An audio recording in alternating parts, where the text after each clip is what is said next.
이 8장을 보면 사실은 우리가 시몬 마고스의 얘기는 너무나 잘 알고 있는 이야기입니다. 시몬 마고스의 이야기는 특별히 사마리아 지방에서 아주 큰 자라고 칭함을 받았던 자입니다.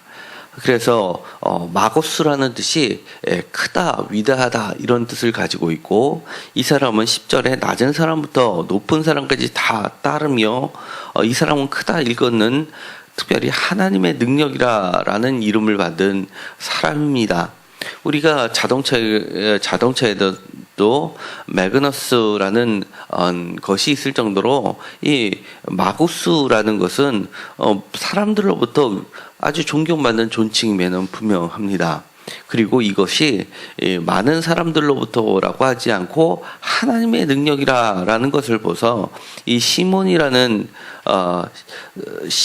사마리아에 있는 시몬이라는 사람은 분명 하나님을 믿는 사람이 분명해 보입니다.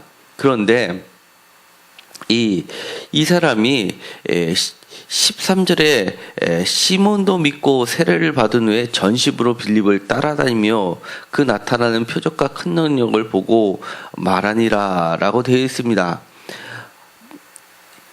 이 이야기를 보면 빌립이 사마리아 전도에서의 효과가 분명히 나타났고, 그리고 하나님이 함께 하셨고 성령님도 함께 하셨던 걸로 보이게 됩니다. 그 누구도 바울에 의하면 하나님의 영 그리고 성령님께서 함께 하시지 아니하면 그 누구도 예수 그리스도를 예수를 주라고 고백하고 시인할 수 없다고 이야기했습니다. 그런데 오늘 읽었었던 8장에 보면 14절과 15절에 있는 것을 보니까 그들이 내려가서 그들을 위하여 성령 받기를 기도한 베드로와 요한에 의해서 그들이 비로소 성령을 받게 되는 것으로 되어 있습니다.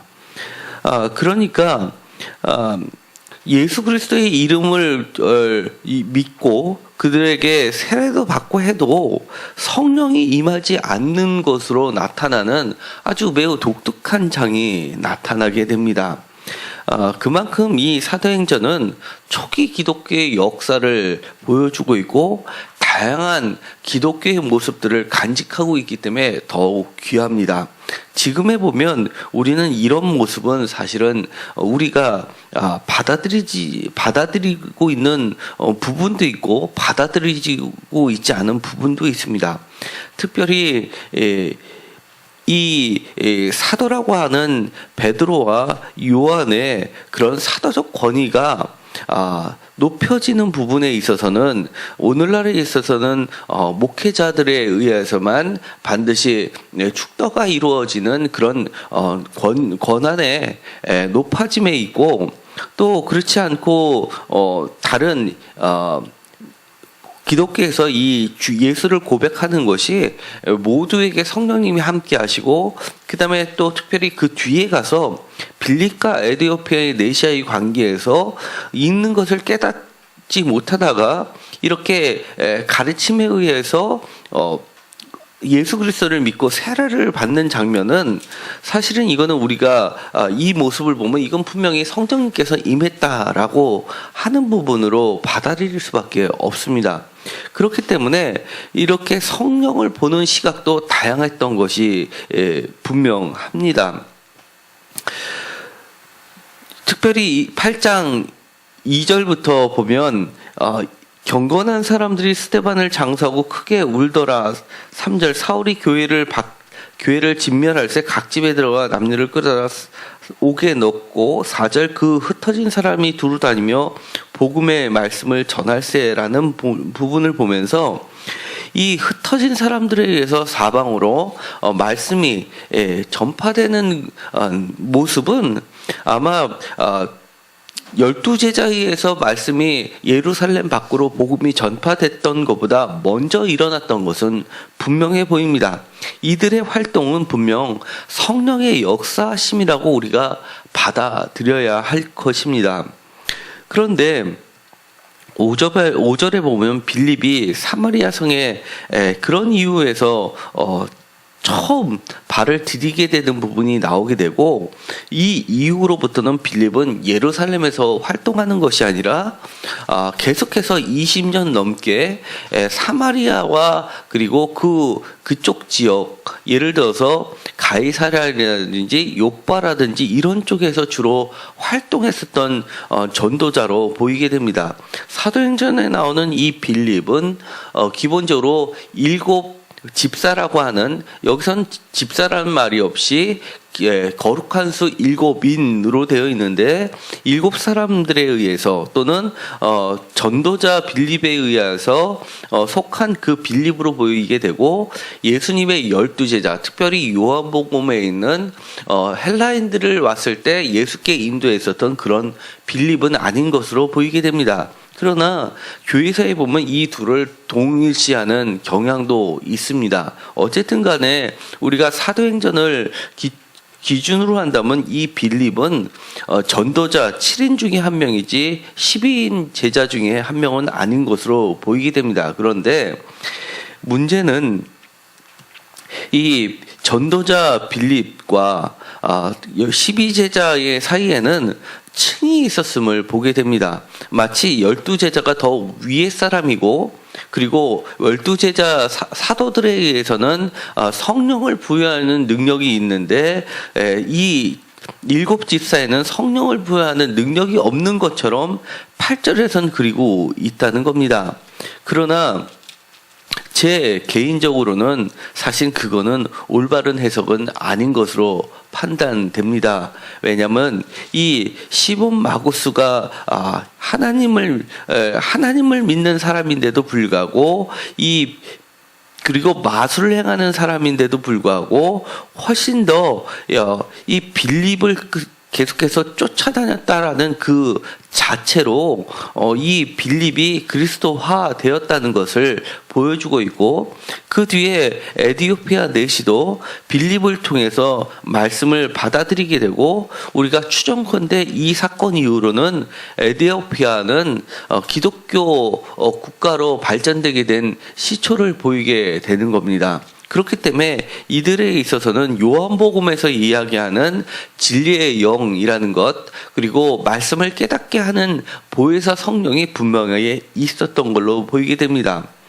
그럼에도 불구하고 이런 이 12사도들과 그리고 전도자들 사이에서는 적지 않은 알력이 있었던 것으로 보여지게 됩니다. 왜냐하면 이 빌립이 그 다음에 이 예루살렘에서 박해가 있은 다음에 예루살렘으로 찾아가지도 않고 거의 이 12사도들하고는 관계가 없는 것처럼, 매우 소원해진 것처럼 활동을 하고 있고, 그 다음에 우리가 지금까지 보았던 것처럼 이 사도 바울도 나중에 예루살렘에 와서 최종적으로 붙잡혀서 가이사랴로 감옥에 끌려가게 되기까지도 예루살렘에 있었던 사도들, 특히 베드로를 중심으로 한 그리고 주의 형제 야고보가 사도 바울을 구출하기 위한 활동을 전혀 보이지 않는 점들을 봐서는, 그리고 이런 심한 박해가 있었음에도 불구하고 12사도들은 이 예루살렘에 그대로 남아 있고 헬라파 기독교인들에 의해서 복음이 사마리아와 땅끝까지, 사실 바울도 어떻게 보면 헬라파 기독교인이라고 하기에 적합할 정도로 5사람이었고 로마의 시민이라고 이야기했을 정도니까, 그런 쪽에 포함이 된다면 헬라파 기독교인들이 주로 예루살렘 바깥 사마리아와 땅끝까지 이르는 복음 전도를 하면서 적지 않게 예루살렘 교회와의 갈등이 있었던 것으로 보여지게 됩니다. 그런데 그런 갈등이 오히려 하나님의 복음을 확장시키는 일로 작용됐다는 것을 보면 이것이 아이러니하면서도 하나님의 그 숨겨진 역사를 보게 됩니다. 우리가 교회에서도 아니면 신앙생활이나 어떤 생활 속에서도 갈등이 오히려 더 많은 부흥을 일으키는데 하나님이 역사하시는 것들을 가끔 보게 됩니다. 그것이 갈등 자체가 바람직한 것이 아니라 갈등을 넘어서 그것을 조정하시고 움직이시는 하나님의 열심을 볼 필요가 있다는 겁니다. 우리가 신앙생활을 할 때도 무엇인가 서로 간에 답답함이 있을 수 있는데 그 가운데서도 하나님의 역사하심, 성령의 활동하심은 그 한순간도 끊어지지 않았다는 것을 기억할 필요가 있습니다. 그러면 우리는 어떻게 해야 될까요?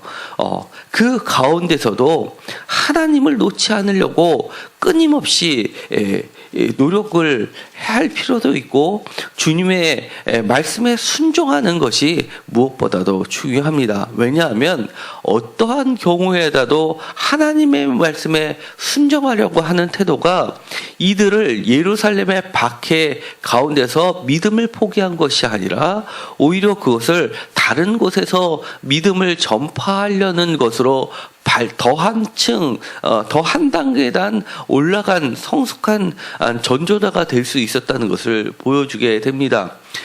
사도행전에서 끊임없이 보게 되는 것은 믿음이라는 것과 그리고 이 믿음을 포기할 수밖에 없는 상황까지 가서라도 하나님께 순종하는 자세는 믿음하고 동일하게 보이게 됩니다. 바울도 끊임없이 이렇게 이야기하는 겁니다. 육신과 성령의 소욕을 이야기하면서 내가 마음으로는 원이지만 그렇게 하지 못하는 육체를 보면서 원통하다, 통제라 라고 한탄하는 모습을 보게 됩니다. 또한 갈라디아에서는 육신의 소욕을 성령이 싸워서 이기는 모습으로 그려내고 있습니다. 그렇기 때문에 우리가 신앙생활을 할 때 어떠한 갈등이 없이 그저 아주 순탄하게 굴러가는 것도 좋겠지만 사실은 여러 가지 갈등 가운데서 그 갈등을 끊임없이 이겨내려고 성령님의 음성에 귀 기울이고 결국은 나의 분함과 원통함과 어떤 갈등의 요인을 원망으로 담아내지 않고 하나님 앞에서 그것을 다 녹여내면서 하나님께 끊임없이 순종하려고 하는 그 자세가 더 큰 하나님의 역사를 이뤄내고 있음을 보여주게 되는 겁니다. 이 사도행전 8장은 그야말로 우리가 지금은 이해하기 어려운 모습으로 그물처럼 얽혀져 있지만 그 가운데는 분명하게 갈등이라는 것에서부터 출발을 했지만 그것이 오히려 더 큰 하나님의 역사를 보여주고 있고 그것이 바울이 나중에 예루살렘으로 최종적인 순교의 여행을 할 때 이 빌립과 다시 한번 만나서 빌립과 그의 딸들로부터 커다란 위로를 받는 그런 귀한 사역을 사마리아에 있는 이 빌립을 통해서 받게 된다는 것도 우리는 기억할 필요가 있습니다. 20년 넘게라는 기간은 평생에 걸쳐서라는 말과 동일합니다. 이 빌립은 평생에 정말 하나님 앞에 붙잡히고 성령의 이끌림을 따라갔던 매우 훌륭한 전도자임이 분명합니다. 반면에 이 베드로는 사도행전에서 그려낼 때 중간에 갑자기 감옥에 갇혔다가 풀려나고 나서는 그 다음부터는 이 주의 형제 야고보가 예루살렘의 수장이 되는 모습으로 갑자기 바뀌게 되는 것을 봅니다. 그 이야기는 배경에는 아마 그 당시에는 많은 그리스도인들이 감옥에 가면 순교를 함으로써 위대한 신앙인으로서 추앙받게 되는데 베드로는 순교하지 못하고 혼자서 도망 나왔다는 듯한 그런 치욕적인 그런 불명예를 안게 돼서 그 지도자의 지위가 자연스럽게 야고보로 넘어가지 않았나라는 추정도 있을 정도입니다. 공교롭게도 그 사건 이후로부터는 베드로는 갈라디아에서 볼 때 그리고 로마서에서도 볼 때도 예루살렘만 있는 게 아니라 그렇게 여러 지역을 돌아다니는 순회 전도자의 모습을 띠게 되고 야고보는 끊임없이 예루살렘에 남아있는 사람으로 그려지고 있다는 겁니다. 그런 것을 보면 오히려 전도자 빌립이 바울보다도 더 위대한 모습을 사도행전은 암묵적으로 또한 나타내고 있음을 볼 수 있습니다. 우리는 우리의 겪게 되는 고난 속에서 어떤 형태로든지 간에 닥쳐올 그런 고난과 갈등 가운데서도 무슨 이유를 들어서라도 그것을 포기하는 것이 아니라 끊임없이 주님께 붙어 있으면서 주님의 음성을 들으려고 내 자신의 여러 가지 감정들을 내려놓고 끝까지 성령님에 따르는 그런 모습이 결국은 정말 하나님의 커다란 열매들을 오히려 베드로보다 더 큰 열매, 예루살렘과 사마리아 땅끝이라는 거대한 중간 단계의 열매를 맺히는 그런 위대한 일을 하게 된다는 것을 기억하시고, 언제나 어떠한 경우에라도 정말 이때만큼은 내가 포기해야지라는 마음이 들 때도 그걸 포기하지 않고 끝까지 하나님과 예수 그리스도와 성령님께 붙어 있는 우리들이 되기를 간절히 소망합니다. 기도하고 마치기로 하겠습니다. 하나님, 우리가 때로 신앙생활을 할 때는 정말 저 사람 때문에 못하겠다. 정말 이런 위험 때문에 못하겠다. 피곤하다라고 생각될 때도 있습니다. 그럴 경우라 하더라도, 어떠한 경우라 하더라도 내 자신을 죽이고 성령님의 음성에 순복하면서 나아갈 때 하나님은 놀라운 일들을 하고 계신다는 것을 믿게 하여 주옵소서. 믿음은 곧 순종입니다. 우리가 어려움을 통해서 오히려 그 어려움 너머에서 활동하시는 하나님께서 더 큰 일을 이루어 주시는 것을 믿게 하시고 끝까지 순종하며 나아가는 믿음을 갖게 하여 주옵소서. 예수 그리스도의 이름으로 기도드렸습니다. 아멘.